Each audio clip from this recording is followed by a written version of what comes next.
وحنا يسكري أمتي سيو الكود كدا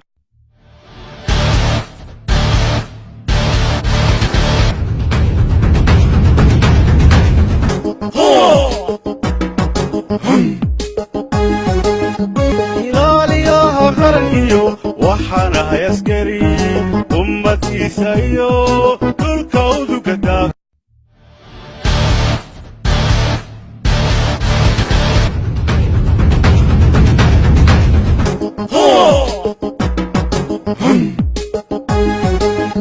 إلاليها غرقيو وحنا يسكري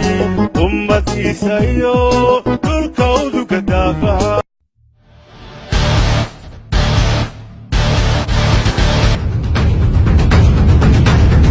waxaanu halkan idinku nimi waxa weeye inaanu u dhowaanno ciidanka iyo xaaladiisa inkastoo aanu ka warhaynay oo saacad walba madaxdiinnu nooga warramaysay xaaladda ciidanka haddana inaanu indhahayaga ku aragno oo u dhowaanno baanu u soo kacnay ujeeddada ugu weyn taasay ahayd codkii iigu xigay kan weeye qaybtaa sagaalaad baan ka bilaabay colalka qaybtana waa wada marayaa waxaana rabaa inaan ciidanka bal u dhowaanno baahidooda iyo isna aragno weeye ujeeddada aan u socdaa salaanna ugu nimaadno waa idinla joogaynaa ayaamaha kan si fiican baynu isu waraysanaynaa si fiican baannu xaaladihiinna u darsaynaa gobolka kan waad og tihiinoo maantay cadow badan baa ku soo wajahan xaalad dagaal buu gobolka ku sugan yahay ninna looga sheekayn maayo cadow isbahaystay waa ina ku soo wajahan ciidan gobolladaas waqooyi maamulka ka taliya ay soo wadaan iyo shabaab oo labadoodu aanay kala harine wada socdaan dad baa waxay yidhaahdaan jeegaan baa maamulkaas waqooyiga ahi ku dhisan yahay jeegaantana waxay u yaqaaniin habar jeclo iyo habar awal jeegaantu hadda habar jeclo iyo habar awal maahan waa Soomaaliland iyo shabaab oo wada socda taasaan anagu hadda jeegaan una arkaynaa waxayna ku soo wajahan yihiin waxa weeye deegaankeena ku soo wajahan yihiin annagu ninoo guduulaa ku markay ninna cod samaysan mayno dhulkayagii baanu joognaa haddee nin dhulkiisii la damcaayo oo iska fadhiya ceeb ka weyn oo haystaa ma jiro ninkaa damcayaa gurigaaga oo aad uga maara weyday laba inuu yahay mid layskuma hayo inuu waalan yahay iyo nin haddiisi gasho inuu yahay laakiin waxa yaab leh ninka deegaankiisii lagu soo socdo oo loo soo goodinaayo oo iska fadhiyo sugaya adduunka wax ka dhaca maaha soomaali dawlad bay ahayd ummad midaysan bay ahayd burbur baa dhacay nin walba deegaankiisii buu tegey war nin walba uu deegaankaagii ku sugno u baanu leenahay oo deegaankaagii maamul iyo nabad iyo ummaddaada wax ugu qabo innaga cadowgaas aynu ku soo wajahan gobolka xaaladdaasuu ku jiraa in loo tooka iyo ula diyaargaroobo waa laga maarmaan inteennaas iyo intayna ka maqan bay sugaysaa hawshaas haddii waxaa loo baahan yahay in loo diyaargaroobo duruufaha jira iyo xaaladaha lagu sugan yahay kulli waa ogna oo haddee qoriga iyo xabadda iyo midna qiimo ma laha haddaan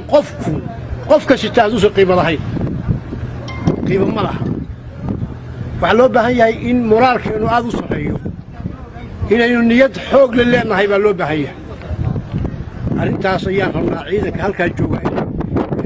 niyadda ku hayaan oo u diyaargaroobaan baanu doonaynaa wixii aanu ka qaban karno wixii dhibaatooyin ah iyo duruufo ah iyo caqabado ah ama baahiyaha oo jira waxba la hari mayno gobolkaasina xaalad dagaal inuu ku sugan yahay waa ogna waxaa loo baahan yahay gobol kasta oo puntlandihii maanta inuu xaaladdaas indhaha ku hayo taas waa middaas midda labaad waxa weeye magaalada tanaynu joogno waa magaalo inoo leh waa caasimaddii gobolkeeda هدي عاصمتي هدي قعنت لنا كدغو waxay noo haray ma jiraan waxay noo haray ma jiraan meesha la yaalo xingalool iyo dhahar iyo rad iyo digala iyo maxaan kuu sheegay mar haddii caasimadda asli ah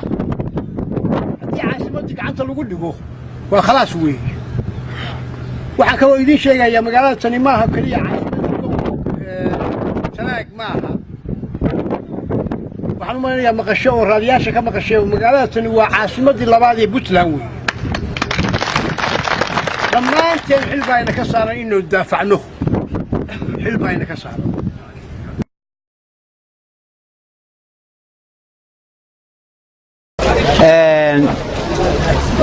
anigu waxaan ahay taliyihii degmada la qoray oo ciidanka ilaalada xeebaha maantana waxa weeye waad aragtaan waa ka wareegnay annaga iyo ciidankii militariga oo 117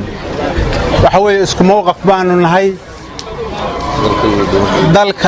dalkayaga iyo dadkayaga waxaanu diyaar u nahay inaannu daafacno Soomaaliya ha noolaato Soomaaliya ha noolaato Puntland ha noolaato Warsangeli ha noolaado cadowgoodu ha dhaco dalka waa la difaacanayaa haddaanu qaybsanayn maanta waxaanu nahay mid waxaanu nahay unit dalkayagaanu difaacanaynaa diintayadaanu daacad u nahay waxna waanan indhaha ka laaban doonin ciddii naga maqanna ha nagu dayato waxyaaba yaryarba iska jirjiro qallooca allaha inoo toosiyo cadowgeenna allaha qabto Puntland ha guulaysato Soomaaliya ha guulaysato cadowgeennu ha dhaco waxa weeye midnimadaa wax lagu noqdaa qalbiga saalaxaa wax lagu noqdaa isku xidhnaanshaha iyo dadweynaha wax lagu noqdaa waxaan baaq u dirayaa cid kasta oo deegaanka Warsangeli soo hunguraynaysa ama dhib ku wada candhuufada inay dib u laqdo waa u soo dhimannay waa u dhimanaynaa waa difaacanaynaa ninkii dalkiisa iyo dadkiisa garanaya iyo dhibta soo martay iyo tamaanta ka jira ninka ka hor yimaada innaga maaha guray cismaan saalax yaasiin cismaan saalax aad iyo aad baan u soo dhawaynaynaa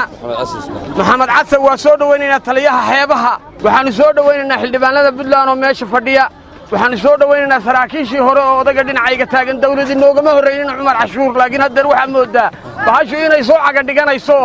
diyaarad baynu saarnay inaan garanayne inay diyaaradii caga dhigatay oo Warsangeli oo dhan meel isu raacay raxiim dadweynaha faraxsan ee dusha iska maraya ee aan niyadooda iyo dareenkooda kantarooli karayn waxaan leenahay waa mahadsantihiin xafladii weynayd way noo harsanayd saakaa la soo way noo harsan tahay xafladii weynayd insha Allah annaga sheegayna madax baa inoo imanaysa moodo ma dhantiin soo ma dhamidin soo isku mid halkan soo sida ciidanka isku dhex galay isugu dhex jirtaan mise waa la idinku dhex jiraa waayahay Allahu akbar waayahay midnimo Puntland Soomaaliya waayahay hambalyo iyo salaam waxay idiga wadaa madaxweynaha dawladda Puntland mudane Siciid Cabdullaahi Dani oo halkaan hawlaha u imay kamid tahay waxaan bogaadinaynaa ciidamada way soo aragnay waxaan rabnaa shacabkana inaan sida gaarka ah u leedahay xafladda ugu siino idinkana way idiga mahad celinaynaa garab istaagteen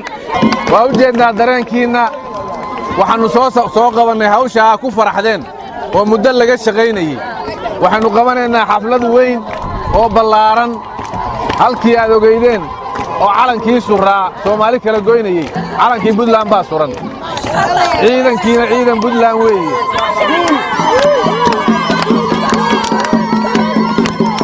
waxaanu idiin soo maray magaalada u soo dhex maray inaannu idin tusno isdhexgalka guusha dhalatay